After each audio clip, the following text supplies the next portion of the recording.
ভাবুন তো, আজ থেকে ১৩০ কি ৩৫ বছর আগে এক বাঙালি বেলুনে চড়ে আকাশে উঠে গিয়েছিলেন ৩,৫০০ ফুট ওপরে, এবং তারপর সেখান থেকে সোজা নিচে লাফ। সালটা ১৮৮৯ এর ১০ই এপ্রিল। গ্যাস কোম্পানির মাঠ, মানে ওই নারকেলডাঙ্গার মাঠে কলকাতায়, সেখানে শয়ে শয়ে লোক, হৈ হৈ কাণ্ড। এক বিশাল বড় বেলুন আকাশে উঠছে, আর তাতে উঠে পড়েছেন এক বাঙালি, নাম তার রামচন্দ্র চট্টোপাধ্যায়। বেলুনটার নাম সিটি অফ ক্যালকাটা।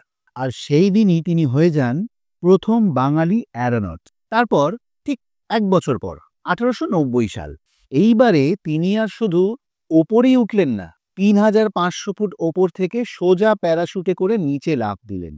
তিনি প্রথম ভারতীয় এবং সবথেকে বড় কথা বাঙালি যিনি এই কাজটা করেছিলেন।